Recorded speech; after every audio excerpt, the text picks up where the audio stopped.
All right, everybody, welcome into game two between Team Fish Taco and CCG. Yanni and Shibi still giving you all the action. Shibi, what a crazy back and forth game one that resulted in CCG being the last one standing. But going into game two, things are much different because remember, for OQ playoffs, it's Fearless Draft. Yeah, I think because of the best of three format here. So basically, the basic rundown of Fearless Draft, if you don't know what it is that each team gets to pick their set of champions. And after that, those champions cannot be picked by those respective teams. So in this case, right, Hoarder, for example, in game one picked Udyr. In games 2 and 3, he cannot pick Udyr, but CCG is still allowed to pick Udyr. So any champion that you picked, you cannot pick in game 2 and 3, so on and so forth. So the champion pools get pinched. You are allowed to ban away the champions you picked, so the other team can't pick them. But I'm really excited. I think there's a lot to go on. But also, losing on Varus is kind of crazy because that's one of those champions that almost can guarantee you a win. So it's going to be tough for TFT because it felt like they picked probably one of their better compositions or one of their more interesting comps with that full AD kind of slide lane LeBlanc kind of issue. But now they've got a default to like maybe the second or third best AD carry. Maybe they pick the Ezreal up for themselves as we do get some of the bans out of the way. The bans shouldn't change necessarily because a lot of these champions are still very, very strong. The focus should still be from both of these teams to ban out bot laners, to ban out supports. Yeah, and Shibi, there are a lot of critical losses. Like you talked about, like, oh, the pools are going to get pinched, but I mean, like, you lost on with Vi, Varus, or Khan, right? These are all really star-studded champions. Even Udyr, although we've seen it underperform a little bit, that's really bad news for TFT being behind the eight ball. And really needing now you have to win back-to-back games. And meanwhile, CCG, they lost Corki. I mean, Ezreal, sure, there are better bot laners that are being picked more, but they lost Corki. They put Darius in the jungle, man. Like, oh no, we can't play Darius anymore. Like it's the end of the world or something like that.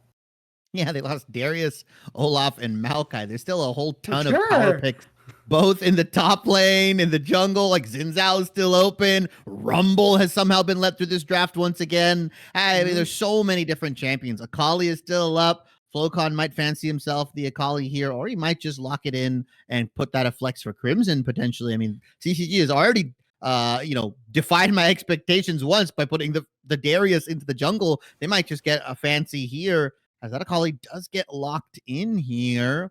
I want to see what Sudsy's answer is going to be, but also Hoarder has to kind of keep it in the back of his head that, hey, this Akali could go top lane and just ruin my day. Yeah, I mean, like, these guys are so flexible. They're like the contortionist, right? They can, hey, you want to see me put my foot behind my ear? Like, this is exactly what's going on for CCG. We'll see, right? We saw it in game one. We'll see in game two. We're seeing a Senna lock in here for the side of CCG. Meanwhile, on the other side, you can see Taco. Once you pick the Melio and Lucian's not available, it's usually means that an Aphelios is not far behind. Yeah, and I don't mind the hyper carry setup with Melio. I think Melio provides so much for these hyper carry champions, right? The range, the extra damage, the peeling with the soccer ball, right? And the ultimate. And right now is looking like you have to draft hard stun and hard engages for CCG here. So it'll be interesting to see what they put in that bot lane here. Because like I said, Senna plus anything is very, very good at the moment, right? Even with the double support items getting nerfed in patch 14.2. We could see Senna Cho. We could see Senna Swain. We could see Senna plus another tank. I don't know if we'll just see like the standard Senna Tahm Kench, as the Maokai does actually get picked up for potentially, not potentially, it is Limo here. That is a champion that unfortunately CCG could not pick. So Taco says, you know what? I'm going to take what you had. I'm going to steal a little bit of what you were putting down in game one. And Maokai's just a solid pick. Stuffs out the Akali. Point and click CC. Very, very good here. He stole his whole flow, man. He's biting off his tracks, but we are going to see Tahm Kench get locked in here. No surprise. Let's be honest. We knew it was going to be something along the lines of a Senna Kench, but what does really interest me here, Shibi, is we have seen a lot of Aphelios go unchecked in OQs, right? We've seen a lot of Aphelios hard carry games, and you mentioned that they need some sort of hard CC, and they don't really have it right now, right? And anything else that CCG can pick, like, for example, if they wanted to go with the Vi that was picked by TFT last time, that is still available for CCG to pick, I still think that you're, like, now still lacking damage, right? Like, sure, you have your point and click, but it's not nearly as your team comp just doesn't have that punch behind it. You know, you could always go with like a Nocturne or something like that if you want a little bit more punch. But then Nocturne's going so deep, and now you've got Maokai roots, and if nobody can catch up, he gets blown up. So I am interested to see where CCG is going to go with this draft, as we do see Azir and Malphite get taken off the board. I think that's a fantastic ban out of Team Fish Taco. Yeah, Taco kind of picking up what you're putting down, right? He says, hey, they need some like sort of point and click CC, something hard. Well, Malphite's unstoppable. The Maokai roots won't do anything. Vi, in similar fashion, is unstoppable. But in their case, if they dive in, like you mentioned, the Maokai roots catches somebody up like Flocon, somebody up like Vacant, potentially, who's trying to dive in on whatever jungler he ends up picking, then it becomes a problem for that Vi player to, you know, kind of dive in and just be by themselves, right? Malphite, somebody that can go in, can just be around, be super tanky. There is no way they lock this guy in. No, hey. No. Milio can just cleanse the taunt. There's no. Don't be baited by it, Chibi. Don't be baited by it. You know, let's be honest with ourselves here. I would have been excited.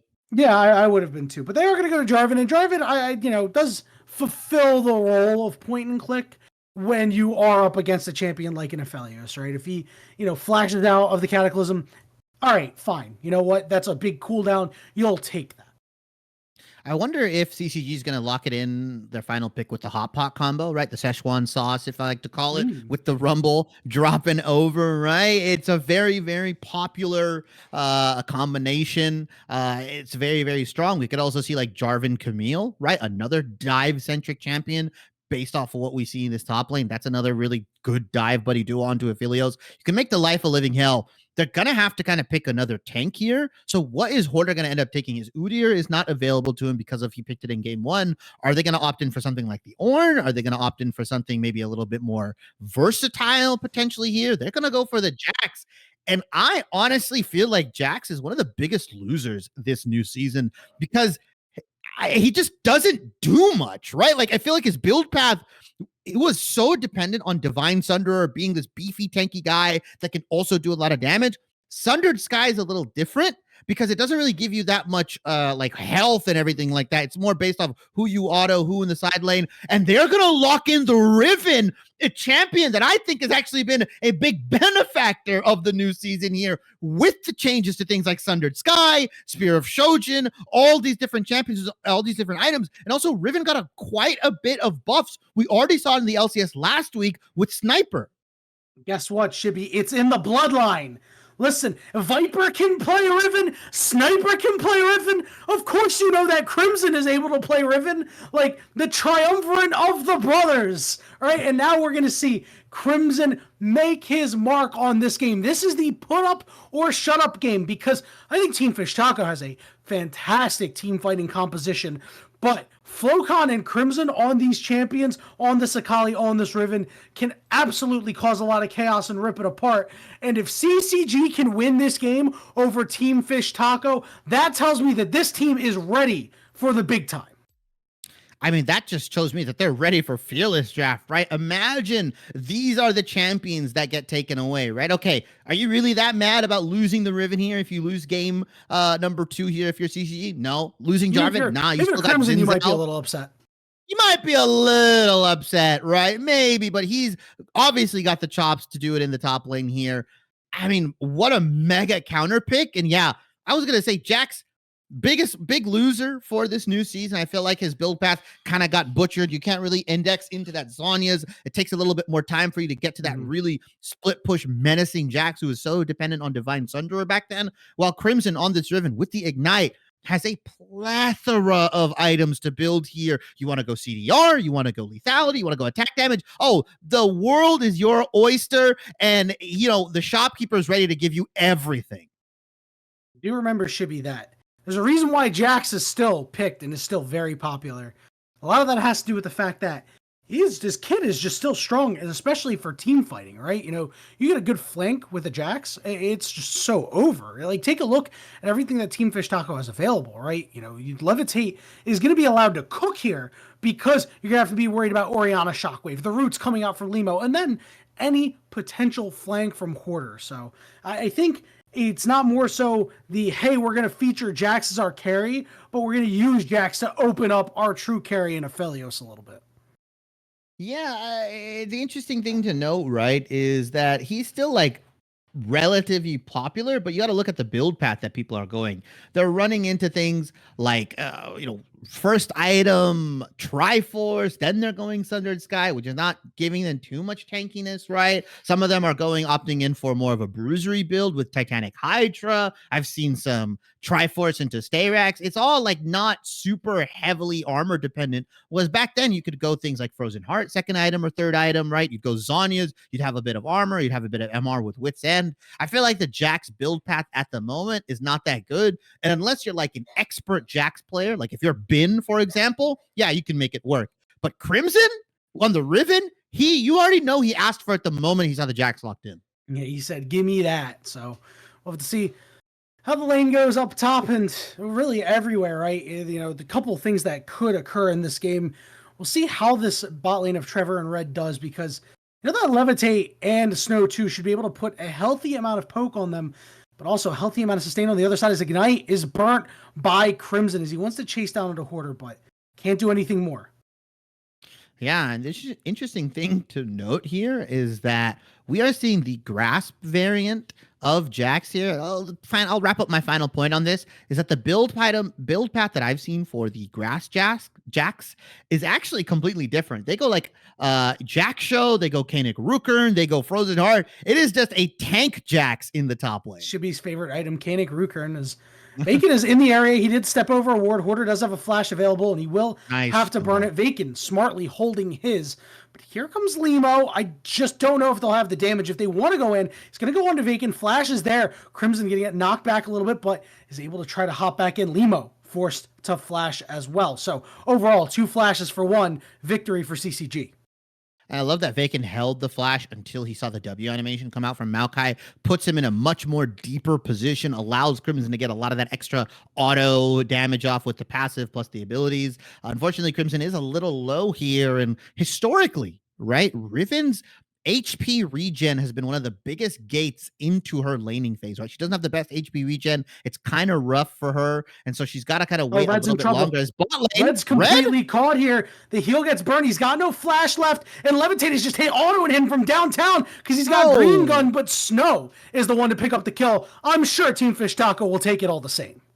Yeah, that's a really, really good kill. The wave is shoving in as well. And so Red has got to take the walk of shame all the way back and a miss quite a bit of minions. And Vacant is getting invaded on as Sudsy has control of the lane. Flocon is pushed under his turret. Brother Vacant, those Raptors are not yours. Look at that damage that's coming out. Sudsy and Limo do so much. Those empowered autos, and Limo able to pick up the kill. So Team Fish Taco, once again, looking good early. Yeah, you can't fight for those. The moment you see Sudsy is pushing Flocon under the tier 1, you've got to book it to the enemy Raptors, right? You've got to try to get an invade onto Limo's Raptors, get what you can, because the moment he dropped the flag down, Vacant had no escape. There's no flash, there's no flag and drag combo, and so they're able to lock him down. And Sudsy on this Orianna, even though he's one item, yeah, they're gonna burst you out. Maokai and Orianna have some sneaky bursts, and Vacant finally just beelining it towards the Raptors. A little late, my friend. Yeah, it looks like he might be all right as Limo is just walking it directly into bot lane. Yeah. Sudsy doesn't have a lot of mana. I actually thought for a minute that maybe he was going to gank Sudsy, as he's been trying to just lock down Flocon and has been doing fantastic.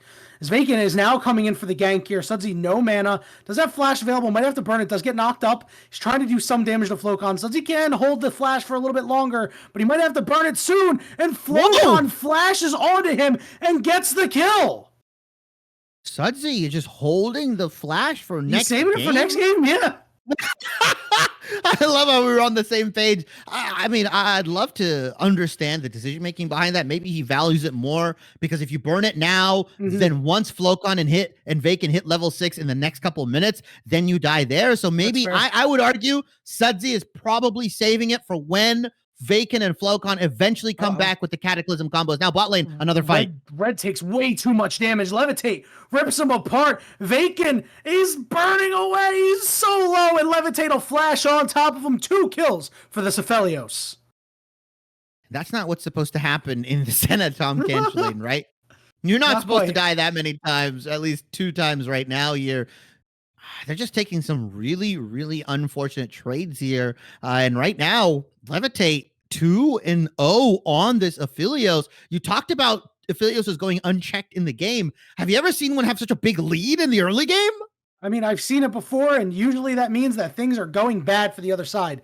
This dragon might be a little aggressive here. Limo is low. Levitate's going to get rooted up as Vacant is back. He does land a knockup, but they turn onto him. Red still low, but is trying to sustain out. He just needs to land another Q, and he'll be in good shape as Levitate getting chased down. But he manages to get another kill in there. But now it's Trevor. Sudsy on the backside, looking to help out the rest of the squad. Flocon is here. Big shockwave. Flocon on top of Snow, who's low, but flashes over the wall to get out. And Flocon has to do something to try to get some kills, but he's stuck all over with Sudsy. He flips. He jumps, he dashes in, he gets the kill onto Snow, and Flocon trying to get away with murder here. What if he even gets Limo here? Somehow he will get slowed up. Sudsy should be able to clean him up without an issue. And Team Fish Taco, more kills going into their pockets.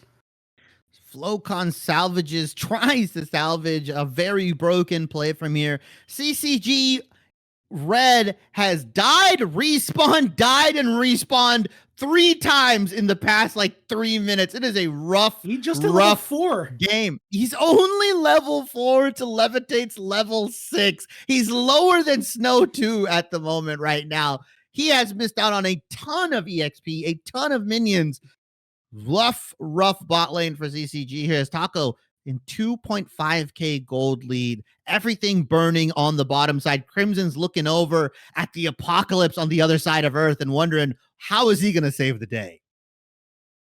Now, the good news for CCG is they did not give away that dragon to Team Fish Taco. It is an Infernal Drake, and we know that Infernal Drake, not as strong as it once was, but when you're behind, if the enemy team gets any extra damage, it's not good. You want to avoid that in any way possible. So, good job on that front, at least. As you can see, Levitate is now level 6, has red white available. You see Grub's getting done on the top side as well. No answer there from CCG.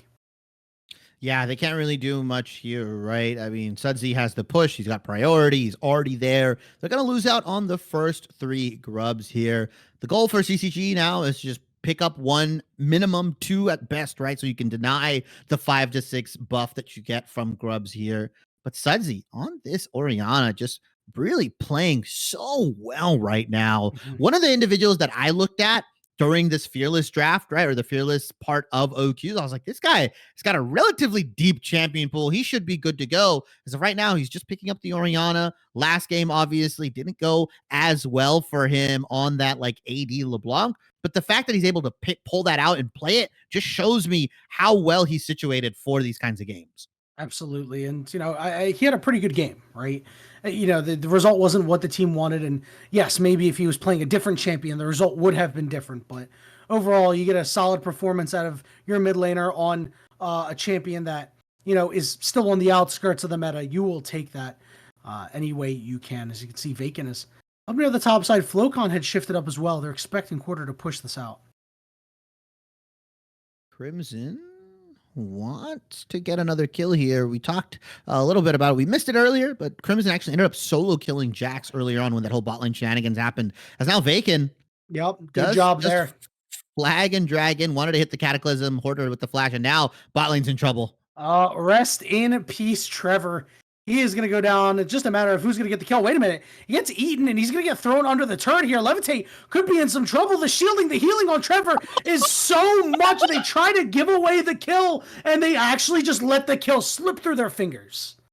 Oh, my God. As now Limo is Wing in. So deep. He is going to get rooted up. Snow is here, and Red forced to flash away, because guess what? He's still not level 6, Shibby. Oh, my God. Trevor's going in. Trevor, what are you doing? He defied death once. Can he do it once more? He's got still a lot of shielding, as Levitate just doesn't quite have enough damage right now. I love that. I feel like that's all calculated from Red and Trevor there, right? For Trevor to go in, he's probably Red saying, I have Q, I have the heal, we've got thick skin ready to go. They are playing this lane as knife's edge as they possibly can here, and they've gotten cut a few times as Vacant's back for round 2. Yeah, no flash for Hoarder there. Good ultimate from the Senna, who is now level 6. Hoarder, big double stun, though. Can he get a kill onto Crimson? He will not. Crimson gets his second kill of the game. He said he came for the 2-time. Vacan's like, I was here once. I liked it. I'm going to come back here again as Red is going to get caught, potentially. Oh, yep. He is definitely in the red zone now. He gets served up on a plate to levitate, and he is not like Tom Kench. No, unfortunately, Red gets caught out backing here. The guy, just a rough game. 0-4 Trevor. Buddy blocks the back, annoys Levitate a little bit. You might pay for it with your life. What is going on here, Trevor? His hubris will be his undoing, but Levitate with no mana. He will survive somehow. Not somehow. Clearly calculated. Trevor flashing the thumbs up afterwards is good. Yeah, I love it. I like Trevor pushing the boundaries here. Sudsy, though, drops the ultimate onto Flocon's dome here, stops any sort of aggression in that mid lane. And these guys, they're just trading. They're just going back and forth, just giving you some friendly hugs in the mid lane here, but nothing too much friendly about that, Shibby. Super friendly. Flocon. They were super close. No. Flocon's got Merc Treads. That's a big dub there for Flocon, right? He can kill Sudsy now because Sudsy dumped all of his damage in with Malignance and took him to just about half HP. A full Orianna combo should be doing much more than that. Obviously, the resistance is going to be enough there to sway it toward Flocon. So that's worrisome for the side of Team Fish Taco. And I like this from CCG here, trying to contest potentially what is going to be 4th, 5th, and 6th grub here. They're actually both just going to look at it and leave. I think Vacant has the move here to try to take this and at least start it. Red has shifted up into the mid lane, although Trevor is going to be in some trouble. The man is going to sacrifice his life for Beth, Meph, and Jeff in the top lane. Beth, and Jeff, but the teleporter is going to come in from Flocon. He's going to try to help out the Trevor down here, who is a little low, but is still somehow alive. He's dodging everything, but he ends up dying to Snow too. And now Flocon is just stuck, man. He is going to go down. He's still standing around in the shroud, trying to do something to survive, and the ultimate comes out from Red just a little too late. A 2-0 for Team Fish Taco. They're going to get the turret out of it as well. Was it worth it for Beth, Meph, and Jeff? I don't think so. I think you just let Trevor die there if I'm Flocon, right? Like, he's the sacrificial catfish. You can't do much, but now you've given a couple of your gold away to Taco right here. You've given so much priority in the mid lane. They got the bottom lane turret. Like, it was going to go down anyways. I think you save your TP for a better play, potentially for this dragon coming in about 2 minutes. And then you look for a flank play. I don't think that was the right call from CCG. I get what they were trying to do. Trevor has been living for a very, very, very long time in some of these fights, but it's 4 members that all have the ability to really lock you down and keep you in place. The moment Flocon TP'd in, he was dead to rights. Hey, listen, man, you've watched SpongeBob, right? You know that episode where they're the superheroes, right? And SpongeBob gets a little on fire, and Patrick's like, "I'll save you, Quickster," and pulls his arms in. We're gonna see Levitate get caught out here. Snow 2 is also alone, will not get rooted up as they're just trying to sprint him down. But guess what? Snow 2, learning from the mistakes of CCG, he's like, "Listen, I don't want any part of this. You're dead, Levitate." Yeah, you're done and dusted here.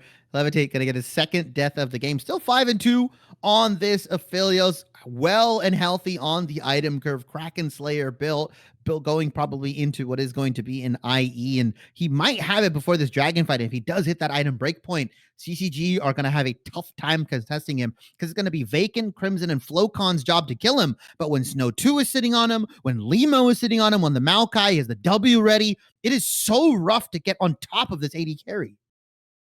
I see a little bit of a swap here as Flocon will get his first taste of Hoarder here. Flocon down a level, and Hoarder does a lot of damage. You sure about Trinity Force Jax not being good?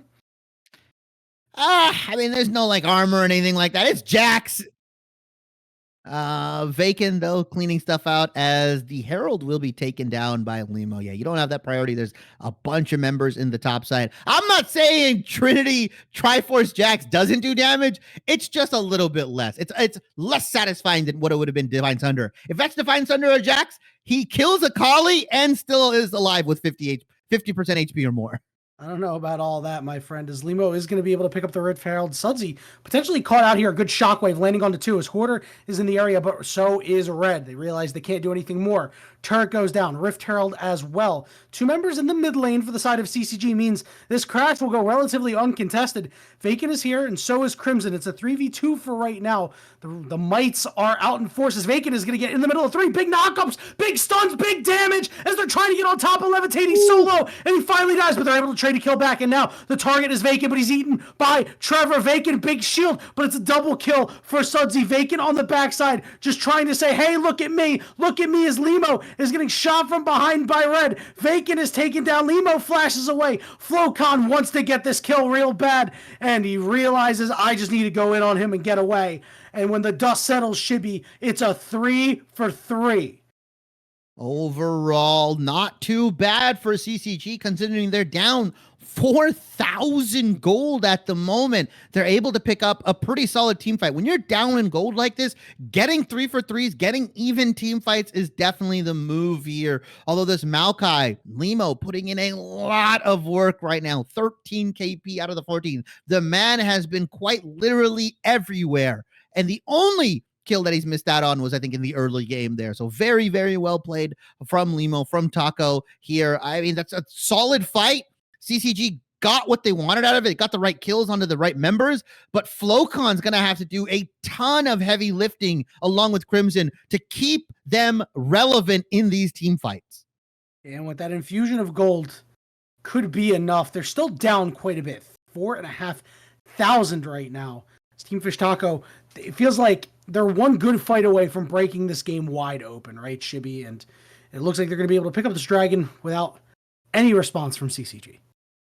Yeah, Crimson has opted in for the Eclipse here as well onto what is going to be another Tunneler item.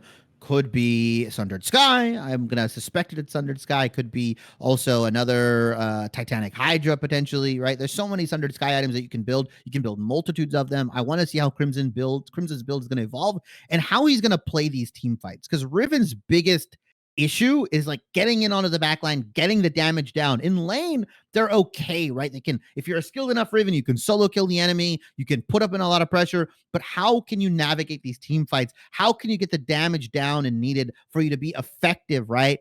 Jax right now, even though he kind of lost lane and was behind, he's still pretty tanky with the ultimate. He's still got the ability to soak up a lot of damage with his E, right? He's not completely useless, like you mentioned, ability-wise as a champion. So we got to see Crimson put in a little bit more work as Vacant. He's going to flag and drag out here. The siege on the mid lane turret for Taco is going to end up successful.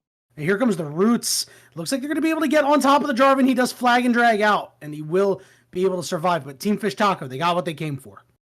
Yeah, they got the mid lane turret. They dropped the Limo ultimate or the Maokai ultimate here, and they're able to pick it up for free. That opens up a little bit more vision for Team Fish Taco to play with, as we do potentially see a Baron coming up in 50 seconds. And I don't know if TFT has the confidence to just rip it at spawn. They definitely have the damage with Kraken Slayer, Aphelios, and 2-item Orianna. Like, they could rip it for sure, but it might just be a game-ending rip if CCG are able to turn it around.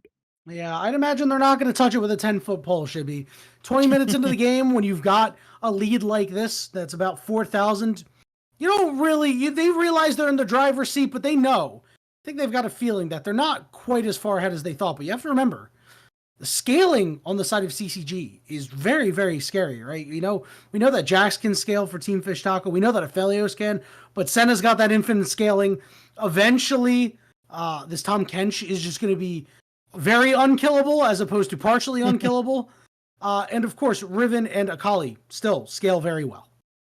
He's going to go from like mini boss to world boss eventually.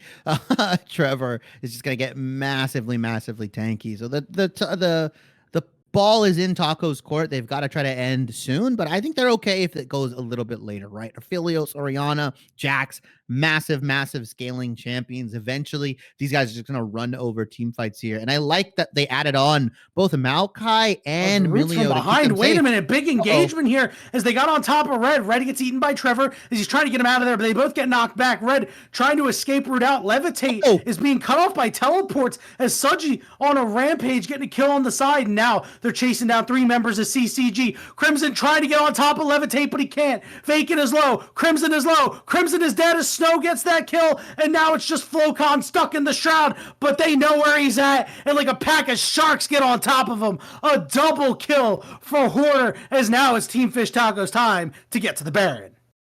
Yeah, with that team fight, they're going to be able to pop this Baron very, very quickly here. 21 minutes in. A very good flank from Limo. Those roots came away from downtown through the fog, and there was no time to react, as Hoarder is going to be fine, actually. Trevor does W onto him, but I don't think there's any damage, any follow-up. And Red thought they were safe, but Sudsy with the ultimate off the Oriana was able to burst out Red through the shield, through the health bars, and that just sealed the deal for the fight. And the dinner bell has rung, Yanni. The objective bounties are here for CCG. The bell tolls, and CCG knows that they're in a bad spot. Think of the champions that they might lose here, right? You're going to lose out on Snipers. I'm sorry, not Snipers Riven, Crimson's Riven. My bad, bro. If you're watching this, my bad, dude. Felt the need to say that. They're going to lose out on Vacant's Jarvan as well. That's, those are pretty big losses there. The bot lane pairing, you can live without that, right? Yeah, I mean, realistically, I don't know if just Red kind of feels uncomfortable on the Senna, if they're going for a new look with this kind of different team composition here. I think Red has a plethora of different champions he can pick. Trevor as well, extensive champion pool, as they're going to flag and drag over. I almost thought Limo was going to get pulled in with him over the wall. That would have been so sick. I love how Taco is just bullying CCG out of their jungle, putting all this vision down. They've got the Baron, dragons coming up. They have methodically and surgically picked apart CCG this game. Yeah. And guess what? Levitate's got red-white available. So they're going to engage onto Hoarder. One-man Shockwave on a Vacant. Vacant will be able to just walk out without a problem, as they shifted their bot lane over to mid, but meanwhile, somebody's getting eaten over on the side. That's Limo, who's stuck under the turret. He's got to flash out of there, and now they've got on to Levitate. Levitate is stuck, but are they stuck with Levitate? Because he's got red-white, and it's time to rip. 2 kills for Team Fish Taco. Hoarder on the bottom side. They get another kill in the mid lane. That's got to be it, Shibby. It's a 4-for-0 and a triple kill for Levitate, as they're going to get on top of Red. Red will get 1 kill at the very least, but he's staring down Team Fish Taco, who's destroying the inhibitors. They're on to the Nexus turrets, and Team Fish Taco has evened up the series at 1 apiece. Red and white guns on Aphelios. Levitate living up to his namesake. Chris Angeling around Summoner's Rift here. It was so crazy how much damage he did. Vacant jumped in, Flocon jumped in, and they both died, like you mentioned. Levitate wasn't trapped with them. They were trapped with Levitate here. A very solid game 2 coming out from Taco here to tie the series up 1-1. Very well played. I love the adaptability. I love the champions. And now we get to see a game 3 with brand new characters, Yanni. Oh, man, it's going to be a banger of a game 3. Team Fish Taco winning this one in a landslide. CCG won a tight game 1. So it certainly looks like that Team Fish Taco might have a slight edge. But this is why we play the games. Check the Running the Rift YouTube channel and the next video in this playlist for the exciting conclusion of Team Fish Taco versus CCG.